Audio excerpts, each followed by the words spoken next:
Hi there. Today I'm going to be sharing my return offer letter from Morgan Stanley. So I interned here this past summer, that's summer of 2022, in fixed income division.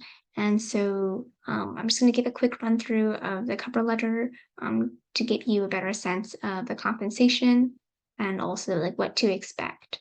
So basically, during our last week on the internship, in the middle of the week, we kind of like got our final decision, and then we received the return offer the next day. And so they start off by telling you, first off, like which division you're assigned to. It's usually the division that you've already been interning in, but the team that you're actually assigned to might differ. So some people will just get a return offer from the team that they've been interning on, while others will receive a return offer from a different team. It's for various reasons. Sometimes it's because maybe the team you were interning on didn't think that you met their expectations, but they still think that you're like a worthy employee of Morgan Stanley. So maybe they think that your skills are better used somewhere else. Other times it's like another team fought for you. Maybe they really wanted you on their team for whatever reasons. It could be they just really liked your personality, or it could be that they saw the value in the work you did over the internship and they think that you would be like a bigger help to their team than the team you're working on. And for the most part, you should be assigned to the same office location as your internship was at. So even though I was in New York, there are multiple offices there. There's headquarters, there's 750, and there's also like one in the financial district, like on Wall Street area. So when you receive your return offer, that by default, it's set to start, like your full-time job is set to start in July of the next year. That's might be negotiable depending on which team you're on and whether or not they need people earlier. Sometimes teams are like short-staffed, and so they would actually prefer you to start earlier if possible. To start later, if you're like taking a gap year or doing grad school or something, that like I'm not sure, but maybe like if you're a really, really good intern, and you express serious interest in returning, like even more than a year later, they would consider extending that offer until then. And I underlined onboarding here because that's kind of like a 1 month training period. So I think usually people start in July and then they're about done by the beginning of August with their training period. And that's when you actually start working on the desk. So during that training period, you go through like exercises and lessons with your cohort. These people are usually the same people that you interned with the year like prior to your full-time starting, but they might also include other people who get hired between like the end of this internship and the beginning of the actual full-time job. So just some quick compensation details here include like a base salary here for an analyst. So if you're like an undergrad, um, you will start off with 110K a year, and your bonus will be prorated. That kind of depends like how much the firm makes every year. And by prorated, it means like it depends on when you start because it's kind of by like calendar year. So for your first year, everyone's supposed to be assigned a fixed bonus, but that's also prorated based on when you start. So if you start earlier, you should receive a higher bonus than someone who starts later. And I also want to mention that if you're in like a joint bachelor's and master's program, you start off as analyst two. There's like analyst zero, analyst one, and analyst two levels.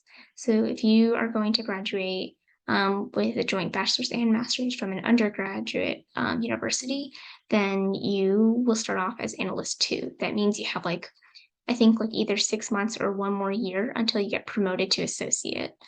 Um, so your starting salary, I believe, is still the same.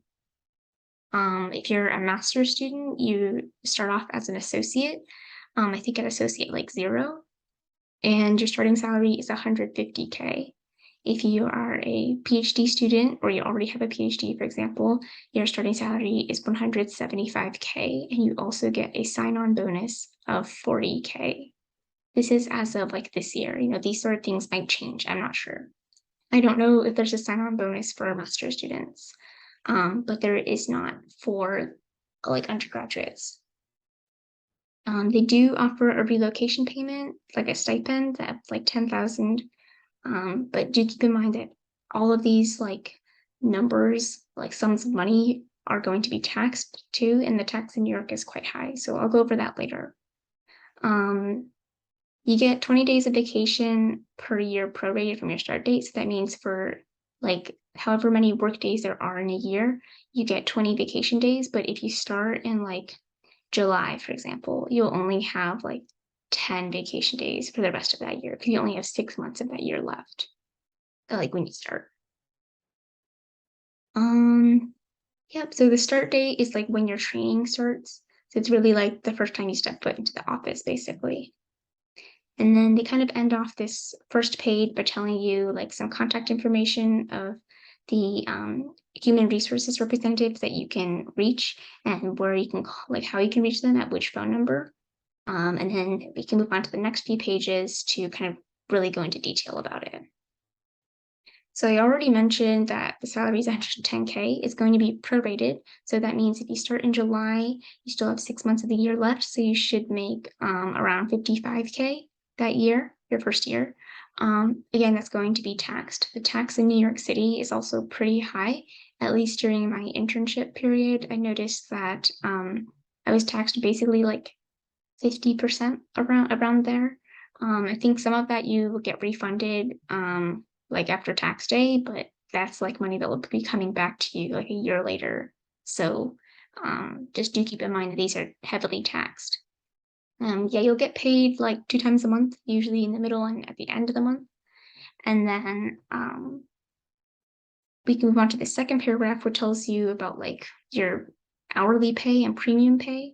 So your hourly like rate of pay is $52.88. That's calculated using like this over here, which they kind of explain here in this paragraph. It's basically your salary divided by 52 weeks and that divided by 48 hours. So that's like how much money you would make per hour. And then you get premium pay, but only during your training period. So after that 1 month of training period, you will never get overtime pay on the job. Overtime pay is half your hourly rate, so it'll be about like $26.44. Yeah, this is again just what I was trying to say. Like you don't get premium pay or overpay, like overtime pay when you're actually on the job. Yeah, kind of sad. But that's kind of just like the reality of working here. They do give you like a bonus every year. So your first year, it's a fixed amount, kind of like the salary. I think it's probably around like 40K. I'm not entirely sure because they really disclose that, but it seems like it's around 40K. And then if you start in July, you can expect to get around 20K for bonus your first year. Because again, that first year you'll be working for 6 months, like that first calendar year. And then sometimes the bonus is in cash and other times it's in the deferred incentive compensation. That's stuff like retirement sort of payment. So they might contribute to like a retirement plan or something else. Right. Some benefits. There's a lot of things that you would be eligible for. As an intern, they kind of tell you a lot of these things during training week. But honestly, a lot of it doesn't actually apply to interns. So it kind of gives you a taste of what a full-timer gets, but not really what you get as an intern.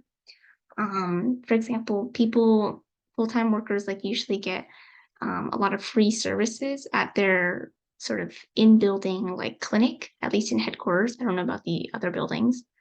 So that way you can get like checkups and like really like routine services there for free, like vaccinations or something like that. Other services probably won't be free, but you can always get like referred out or something like that. You can check out this website to see more of the benefits. Some of the things aren't just like medical stuff. They also have like discounted arts passes or like tickets to Broadway shows. You also get free entry into some parks. This is all because like Morgan Stanley is a big donor to those sort of organizations. So I guess like as a way to kind of pay back for or like reciprocate the donation, these organizations offer these sort of free benefits to Morgan Stanley employees. This is pretty standard across all banks. So I think like regardless of which firm you work at, you will always have these sort of benefits. And I've heard that firms like Bloomberg have like the most benefits.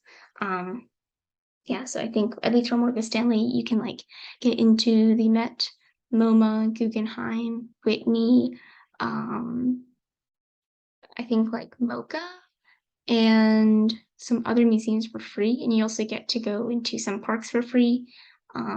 Yeah, it's pretty nice. It's a really good way to explore the city. I started the gym here because one thing I wanted to highlight was like, at least during the internship, a lot of interns are really interested in going to the gym regularly. There is a gym in the headquarters building. It's like in the basement, but it's not free. So you actually have to pay for it. And it starts at like $30 a month for analysts. And then I think it increases to at most $70 when you're a managing director. So there's like four main ranks within Morgan Stanley. There's an analyst, associate, executive director, and managing director. So I think it's just like analysts start at $30 a month, associates $40, and then executive directors like $50, something like that, and then MDs or like managing directors $70, or I don't know. It just kind of increases incrementally based on your title. So I think for that reason, for the most part, you usually see like younger people in the gym, and a lot of other people who are higher up might take advantage of like the gym pass. So that's something you can get through a corporate employer where you kind of pay like one subscription fee for access to multiple gyms across New York City. So I think there's also like four tiers for that, starting at like $50 and going up until $200. I think it's like the more premium levels gives you access to more gyms and higher quality gyms like Equinox. Whereas like the lower tiers just give you less access, I guess.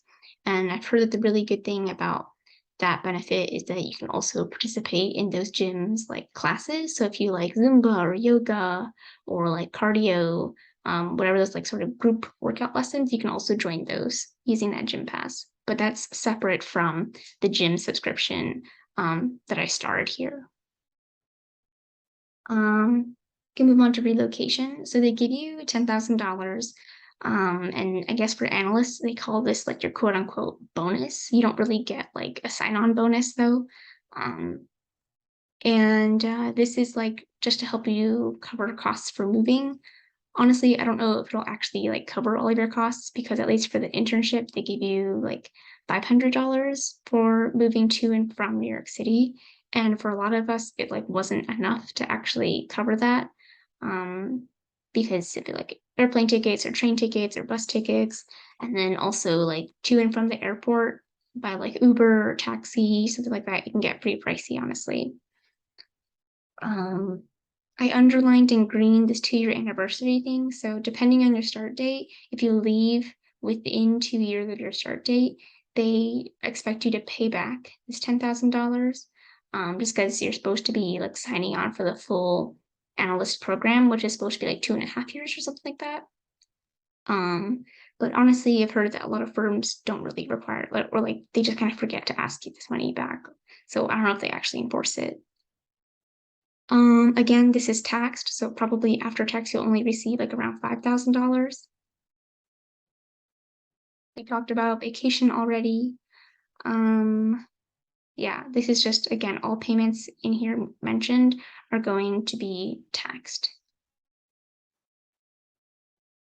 At-will employment kind of just means that, like, for whatever reason, you or Morgan Stanley can always like say, oh, like so and so's not going to come back, or they're not allowed to come back full time at any time with or without cause. So that means they can literally do it for no reason.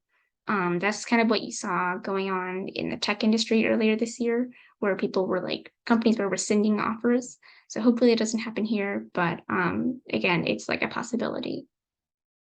I started the COVID-19 policy because a few days ago, Goldman Sachs was in the news for saying that they will no longer require their employees to be like fully vaccinated or like test regularly, anything like that.